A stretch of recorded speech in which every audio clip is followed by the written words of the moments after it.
Watching USA, America's favorite cable network. Alan? Alan? I have been looking all over for you. I went out to get some lottery tickets, and I got sidetracked. Well, we got 5 minutes till countdown. Fine. Say, tell me, when's your birthday anyway? January 30th. Why? Aquarius! Great! I'll use those numbers on my next ticket. It looks like you've got every sign under the zodiac covered there. The only way to win is to think positive and buy lots and lots and lots.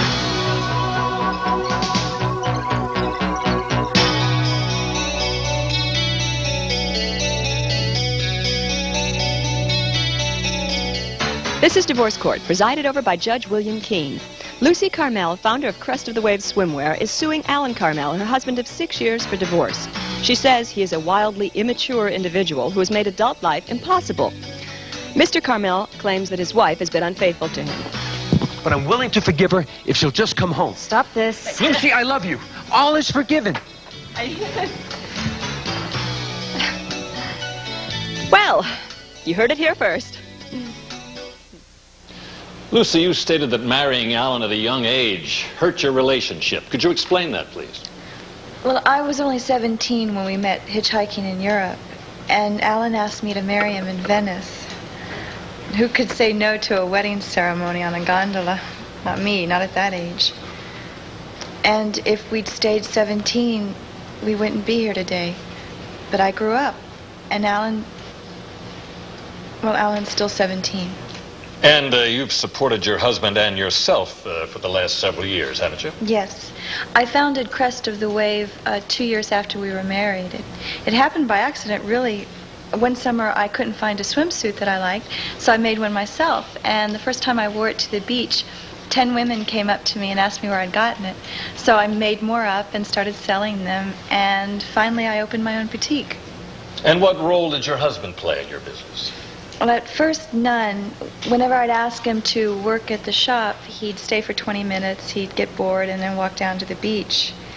Things were pretty rugged until I started doing most of my sales through catalog. Well, did your husband contribute anything to your business? Yes, headaches. Lots of headaches.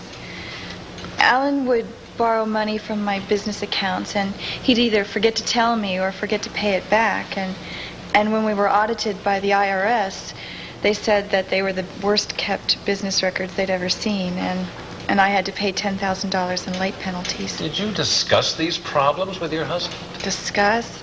I screamed and yelled, but it's kind of hard to stay mad at Alan. You know, I'd be absolutely fuming, and he'd come home with presents for me, you know, things like funny hats and dresses and stuffed animals and expensive things like CD players and once even a car.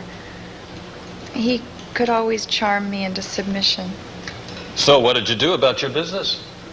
Well, I finally realized that Alan would never be of any use, so I did two things. I took on a business partner, Lee Elder, and I told Alan that he had to become Mr. House Husband, which was fine with him because he took it to mean that he could stay home all day and play with his toys without me bugging him to grow up. And did your husband take responsibility for the household? No. He spent many hours and many more dollars setting up this elaborate electric train set that ran from our bedroom into the den with whistle stops in the kitchen and bathroom. But I don't know, he let the house kind of go to pot, and one night it was so messy I couldn't find the living room couch.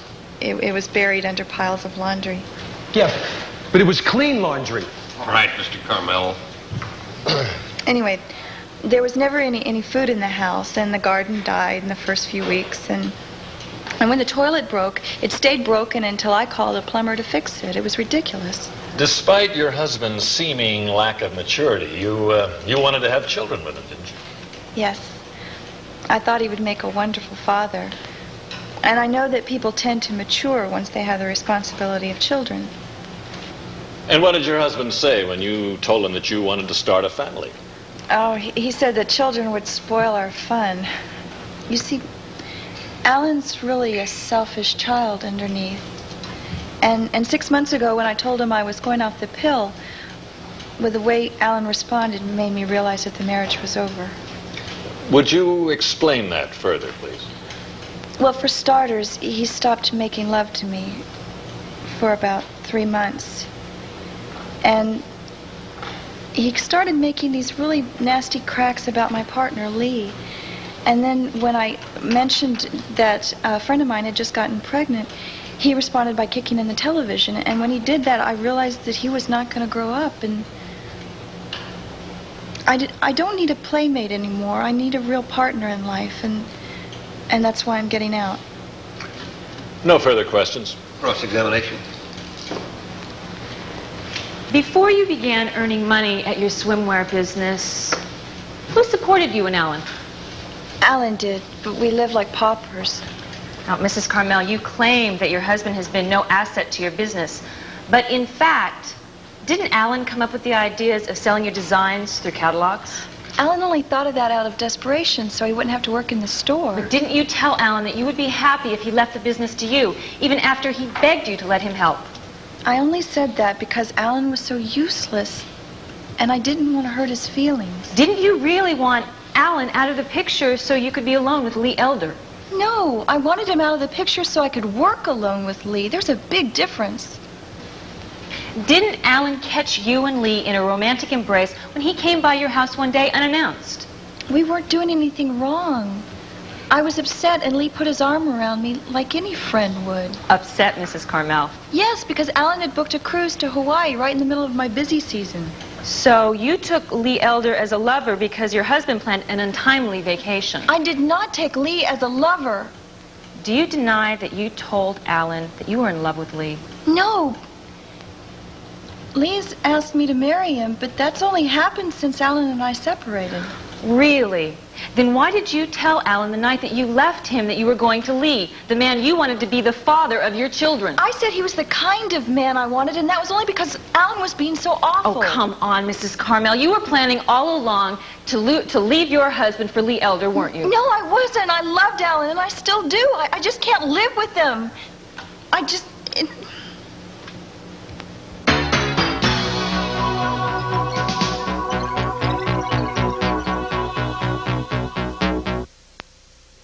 If you like Rice Krispies, try new Triples. We think you'll do a triple take. Triples is crisp like Rice Krispies and tastes so good you might just do a triple take. Triples has Rice Crisps plus hearty wheat crisps and golden corn crisps for a taste so surprising that one spoonful could have you doing a triple take. Like Rice Krispies? Taste new Triples from General Mills. We think you'll do a triple take. You know, people say to me, Sonny, you're rich, handsome, and talented, and I say, au contraire, I'm not rich. That's why I got the new coupon book available from any choice hotel like Econo Lodge, Roadway, and Friendship. It could save you over $1,000 at places like Pizza Hut, Alamo Rent-A-Car, and theme parks. Call now, because they've got yours, babe. Call 1-800-4CHOICE to reserve your room and free coupon book. Supplies are limited. It just comes all the way across. I can feel it all the way around my head. Today, it isn't regular aspirin or Tylenol. It's Advil for tough headache pain. I switched to Advil, and gone. Advil, advanced medicine for pain. Mark, the salad is delicious. You thought of everything. Yummy, huh? Bacos. Ooh, I forgot about the Bacos. For great bacony crunch without cholesterol, bring home the Bacos. Oh, Mark. Charlene married her Mr. Right. Yeah. Then she met Mr. Wrong. Parting can be such sweet poison. A USA World premiere movie. Tomorrow at 9, 8 Central. It's a place where nightmares are captured in wax. And the innocent are trapped forever. Boiled in wax. You're being possessed. Uncover the shocking secret of waxwork on USA Saturday Nightmare. Saturday. Surprise! Alan, please don't make this any harder than it already is. Lucy, that guy isn't for you. It'd be like marrying a calculator. He's good to me.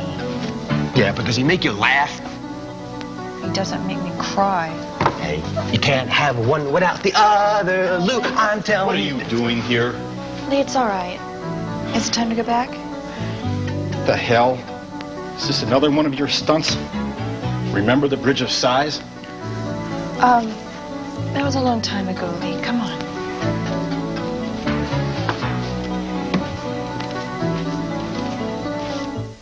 We return to divorce court, where Lee Elder, the man in women's swimwear... Wait a minute, that doesn't sound right. Where Lee Elder, the man with a hand in Lucy Carmel's business... No, that's not great either. Oh, well. Mr. Lee Elder is now testifying. Mr. Elder, why did Lucy Carmel first approach you to be her business partner? Because I was recommended to her as someone with a strong business sense. She asked me to take Alan under my wing. Well, I tried, I really did. But he was impossible. He wrote down a big order from a department store on the back of one of his baseball cards and then traded it to some kid in the park. That stunt cost us plenty. And did Mr. Carmel do other things which interfered with your business? Constantly. For instance, we had a very important dinner meeting, and Lucy wanted Alan to go along. At first, he seemed to go along. Even rented a limousine and bought Lucy a new gown. But they never made it to the dinner. Turns out Alan kidnapped Lucy, took her to some amusement park. I can't see why she ever wanted to have children with that Peter Pan. Were you ever present when Alan and Lucy discussed having children? I was present when Lucy announced she thought she was pregnant. Alan almost cried. He was so upset. A few days later, when the test came back negative, Alan made Lucy go out and celebrate their brush with parenthood. She was devastated, and he wanted to party. I have no further questions. Cross-examination. Mr. Elder, didn't Alan only want to cheer his wife up that night? That's nonsense. Anyone could see the woman needed a chance to express her grief and bereavement. Express her grief and bereavement? Who writes your stuff? Nathaniel Hawthorne or something? Mr. Carmel, I don't find that very funny. Sit down. Go ahead. You and Mrs. Carmel are going to be 50-50 partners once this divorce goes through, correct? Yes, we've made no secret of that, or anything else. So the more she gets in the divorce, the more you get, correct? I'm not marrying Lucy for financial reasons. No, but you're helping her get a divorce for financial reasons. Objection, Your Honor. Attorney is testifying. Certainly sounds like it, Miss Porter. I'm sorry, Your Honor. I withdraw the remark. No further questions.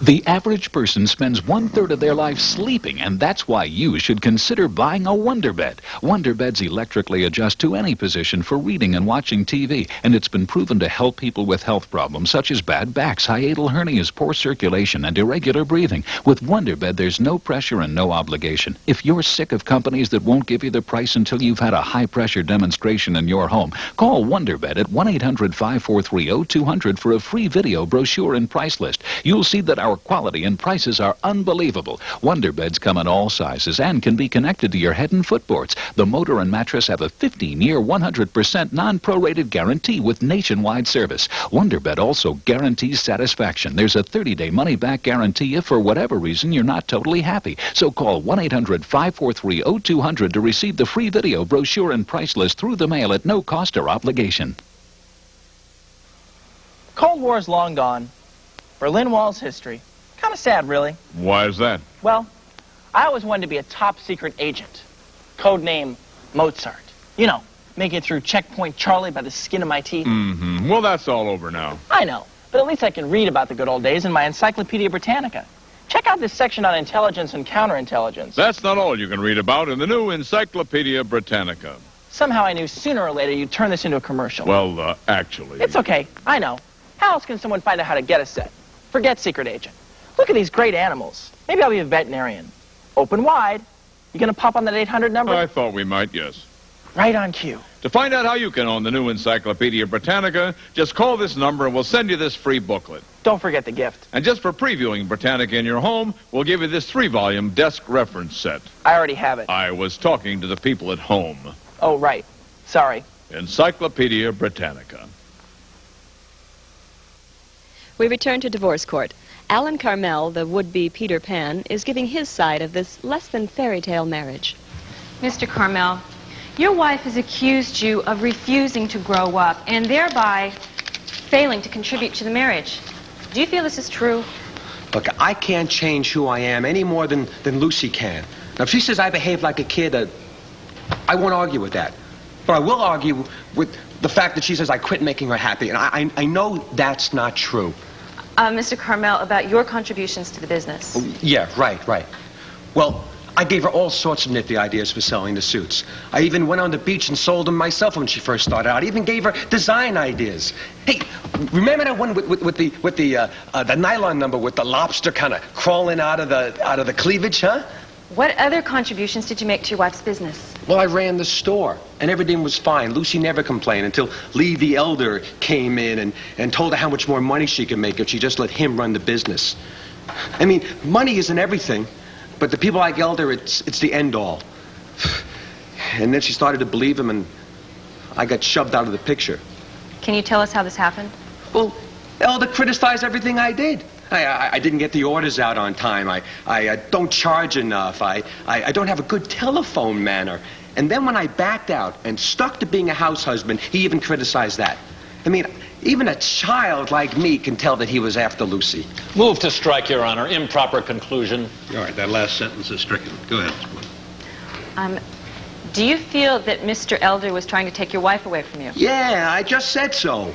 He said, in no uncertain terms, that Lucy needed a husband and I needed a mother. I mean, on Lucy's birthday, he went out and bought her some diamond fancied something or other, right? I surprised her with a trip in a hot air balloon. I mean, she said it was the most fun she had all year. But fun. Hey, what's fun when you have to be a mature business person? Mr. Carmel, did you refuse to have children? No, I did not. I just didn't think the time was right. I love kids, I really do. I just felt that Lucy was so involved with the business and Lee older than the hills over there. I mean, can you imagine what he would do with a kid? The kid would ask to read for a bedtime story. He'd read him the Wall Street Journal. Do you have reason to believe that your wife was being adulterous? Yeah, I do. I never thought that Lucy could look at another man. But one night after we had a fight, I found Lucy over at Lee's house. And you can't tell me that hugging and kissing wasn't a prelude to something, or at least the aftermath of something. And I mean, how could she do it? I mean, kissing him would be like kissing your grandfather. Your Honor, that's irrelevant. Move to strike. That last statement. Okay. Anyway, I'm sorry. But when she saw me, she jumped back and looked all guilty. I love her. And I want to win her back. But I guess it didn't work because she filed for divorce. So Lucy's going to be rich, going to have her kids. But man, she is going to be unhappy. No further questions. Cross-examination.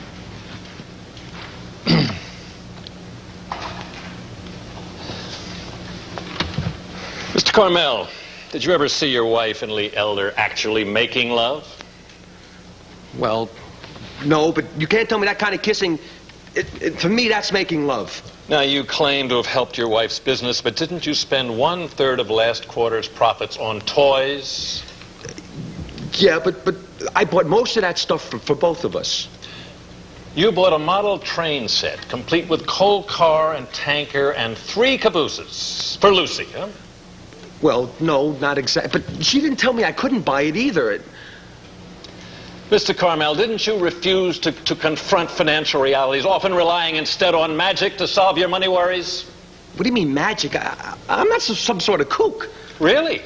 Didn't you tell your wife not to worry about money because you have a magic good luck charm that will make everything okay? The power of positive thinking. You have something against that, huh? And was that a good reason to refuse to do anything around the house, Mr. Carmel? Carmel, is there something wrong? My good luck charm, my crystal. I left it in the car. Wait a minute. You I gotta get it. I got it. Look, I'll be right back. Alan! Your Honor, I'd like it entered in the court record that the defendant became hysterical when he couldn't find his good luck charm and caused a disturbance in the court. All right, the record will so reflect. We're going to take a 15-minute recess at this point. Find your client. Let's reconvene the trial in 15 minutes. Yes, Your Honor. How could you do that to him? How could you make him upset like that in front of everybody?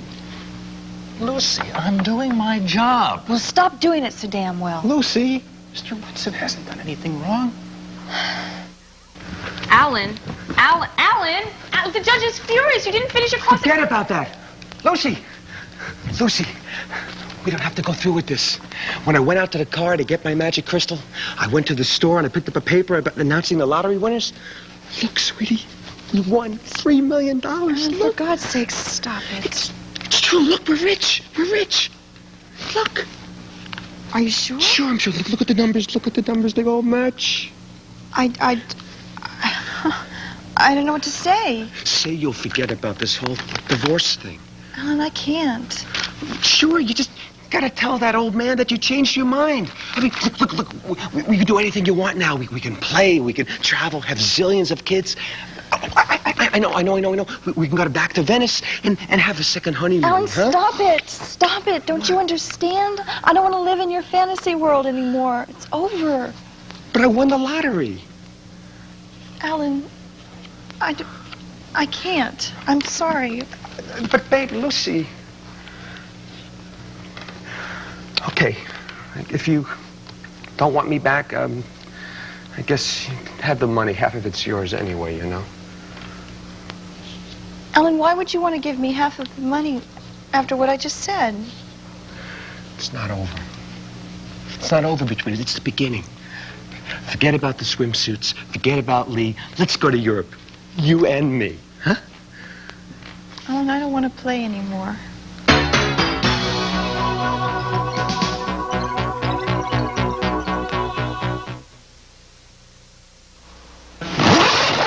Reserve a room at any Choice hotel like Quality, Comfort, Clarion, and Sleep, and get this fabulous coupon book absolutely free. You'll save at places like Alamo Rent-A-Car, Red Lobster, and theme parks, a value of over $1,000. Yeah! So call for your coupon book today. Bye-bye. Vanna White not included. Oh. Call 1-800-4CHOICE to reserve your room and free coupon book. Supplies are limited.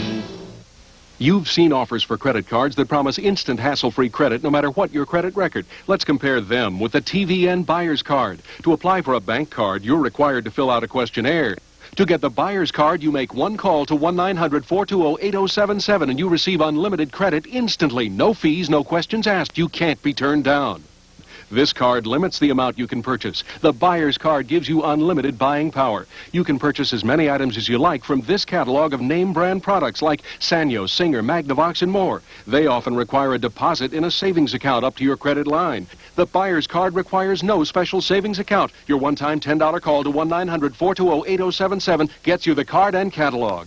You make a small down payment when ordering and low monthly payments. With a secured credit card, you're charged interest. With a TVN Buyer's Card, there are no interest charges ever. When you put it all together, this card's hard to pick apart. To pick up yours, call 1-900-420-8077 now.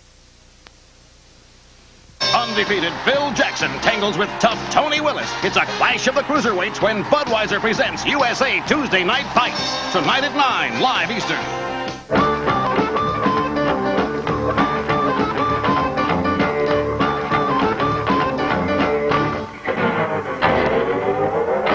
Stressed out, tensed up, unsure, ticked off, set, out of control. Listen. What is it? What do you want from me? A lot. Lighten up. You've got friends in dark places. The Ray Bradbury Theater and The Hitchhiker on USA. Friday, starting at 9:30, 8:30 Central. We return to divorce court where Judge Keene has heard all testimony and is ready for the wrap-up. It'll be interesting to see just how seriously he takes someone walking out on his trial. Divorce trials are usually accompanied by anger and hostility, vindictiveness, hatred, and greed. I don't see any of this here in this trial. I've never presided over a trial where the parties seem almost disinterested in proving their charges against each other, especially in the case of Mr. Carmel.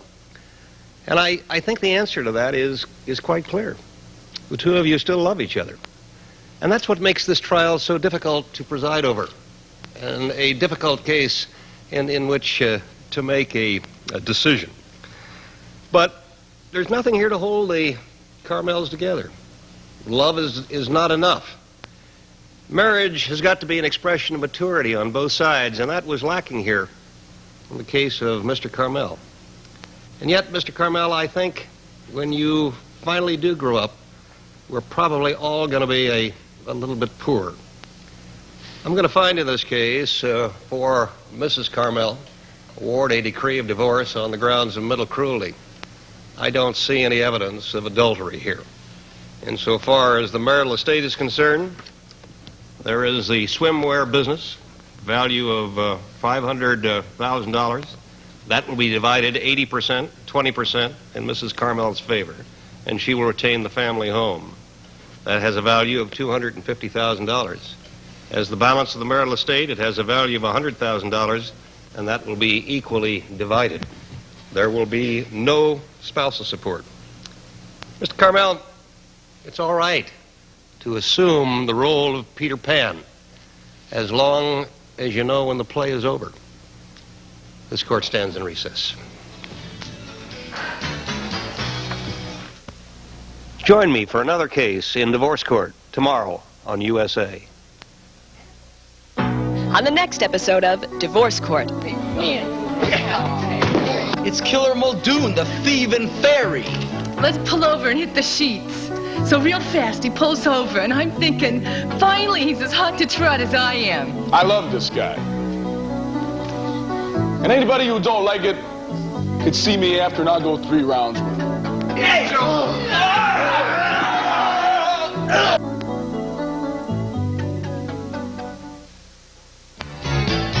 Divorce Court is a dramatization based on the cases and issues raised in the family courts of this nation. None of the participants knows the outcome of the case before hearing Judge Keene's decision. The jurisdiction is a combination of laws of all 50 states. Therefore, the laws of your community may differ. The cases are presided over by Judge William Keene, who served on the Superior Court of California for 18 years. Now, who keeps a hold on justice when family affairs get out of hand? The judge. Next on USA.